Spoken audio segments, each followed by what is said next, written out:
per indurli a cedere la Pucelle meno malvolentieri.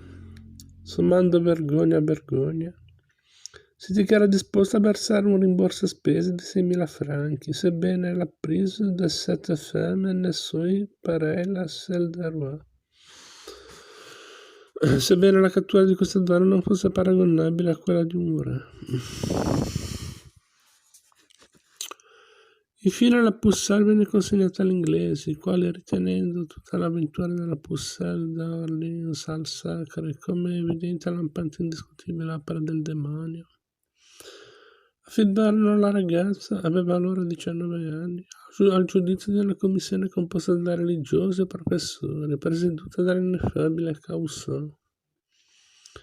Questi, con perfida abilità, era riuscito a trasformare un processo squisitamente politico e quindi opinabile, discutibile, criticabile, in un processo della Santa Inquisizione, e dunque in un processo nella forma e nel merito, inattaccabile, avendo la copertura di Santa Madre Chiesa.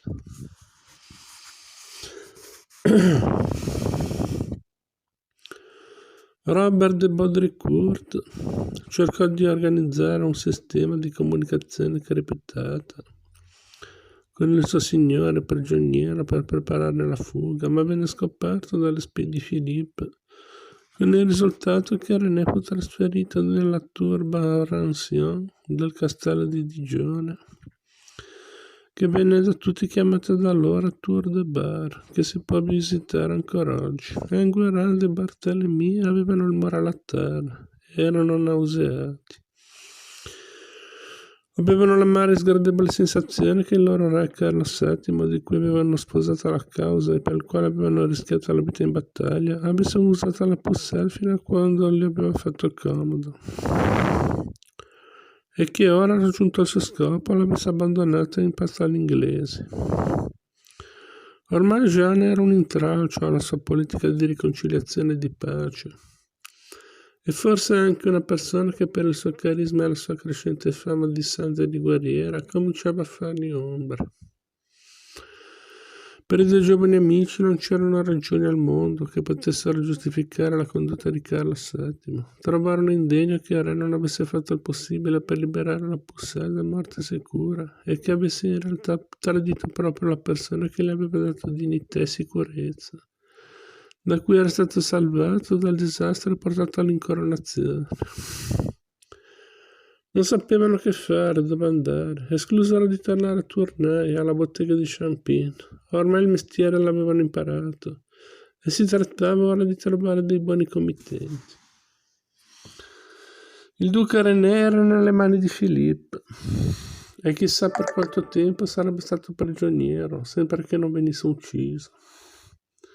Si guardarono negli occhi e vi lessero lo stesso pensiero, andare da Jean Fouché, che si era sistemato da Yolande d'Aragona, madre del duca René, e decidere insieme qualcosa. Fouché fu felice di abbracciare i vecchi amici, mostrò loro le tavole sulle quali stava lavorando, un ritratto di Carlo VII, capolavoro che si ammira al Louvre, e una Madonna con un bambino, altro sublime capolavoro, un gioiello del museo di Anversa. Una Madonna stupenda, dalla femminilità irresistibile, con il seno nudo, prosperoso e provocante in bella vista. Fouché spiegò che in realtà, sotto le sembianze della Santa Vergine, aveva ritratto Agnès Sorel, la bellissima signora, la Dame de Beauté, che avevano insieme ammirato al Sacre di Carlo VII. E qui Fouché raccontò agli amici, in confidenza e con il giuramento del segreto più assoluto, una storia che aveva dell'incredibile. Il re, ad avviso di Fouché, era semplicemente un debole, era insicuro, inaffidabile, sospettoso, invidioso. Aveva paura di tutto e di tutti, anche della propria ombra. La moglie Marie d'Anjou era una totale nullità, molto religiosa ma senza personalità, senza carattere, senza spirito, forse anche un po' stupida. Chi tirava le fila di tutto era la mamma di Marie, Yolande d'Aragona.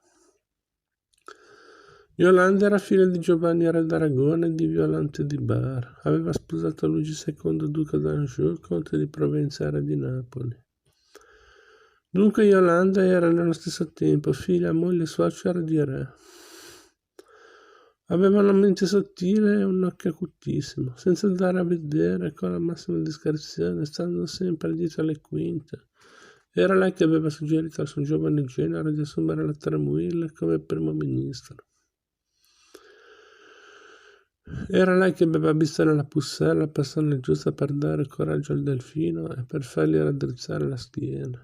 Era sempre lei che aveva compreso che l'ago della bilancia, il perno, il pivot attorno al quale ruotavano la politica e il destino di Francia era Filippo. Ed era infine lei che aveva consigliato alla Tremouille di prendere contatti sempre più stretti con il cancelliere Rollin per avviare un processo di graduale riavvicinamento tra la Borgogna e la corona in vista di una pace duratura, anche a costo di sacrificare sull'altare di questa pace l'agnello innocente, cioè la Pucelle, una pace del resto ancora più auspicata. È necessario, dopo che il suo adorato figlio René era stato imprigionato nel castello di Digione. Yolanda aveva capito la debolezza di suo genero, che nonostante l'incoronazione di Reims era incapace di prendere decisioni senza l'appoggio morale e materiale di una forte personalità. Era consapevole che Carlo non avrebbe mai ricevuto questo sostegno dalla sua smorta insignificante eppure bruttina moglie Maria. Perciò ebbe il colpo di genio di scegliere poi di infilare sotto le coperte di Carlo, dopo averla adeguatamente istruita e plagiata, la più bella donna di Francia, Agnès Sorel, che divenne la prima amante ufficiale della storia dei re di Francia. Molto famose furono più tardi le amanti di Luigi XIV e di Luigi XV. Fouché non senza difficoltà trovò il modo di presentare due amici alla regina Yolanda, la quale fu ben lieta di incontrarli anche per conoscere dalla loro viva voce cosa fosse realmente successo nel triste giorno di Bournonville. Barthélemy si presentò con le dovute buone maniere e alle domande puntuali della regina, non seppe,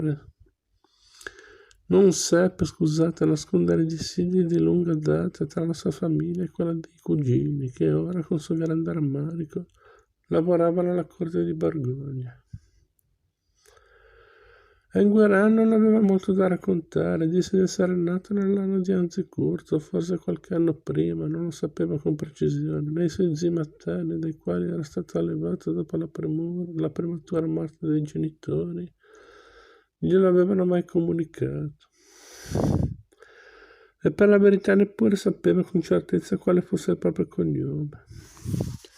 Alcuni lo chiamavano Quarton o Carton, altri Charton, altri Caronton. Entrambi raccontarono alla regina dei mesi felici trascorsi sotto le insegne degli Anjou, al seguito di suo figlio il duca René, e poi della tristissima sfortunata giornata di Bournonville. Dimostrarono su suggerimento di Fouché i loro disegni, le miniature, le schizze. E la regina, donna colta oltre che intelligente, li apprezzò moltissimo. I due amici restarono ospiti di Yolanda per qualche settimana, anche per riposarsi e rimettersi in forza dopo i mesi di guerra contro gli alleati anglo-borgognoni e poi dopo altri fruttuosi colloqui. La regina Yolanda li concedò consigliando loro di andare a lavorare nella sua contea di Provenza, ad Aix-en-Provence.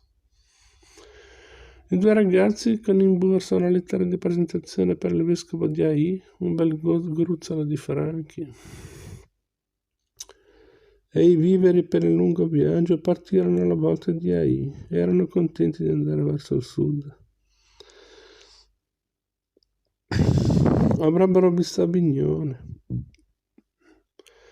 la città dei papi, e forse sarebbero andati in Italia, alla terra della luce, della pittura, della poesia, dell'arte e delle belle donne. Ancora una volta la vita di Enguerrand prese una strada inattesa. Capitolo 12. Adaia in Provence e l'Azur Morgan. Ma questo lo vedremo in una prossima puntata.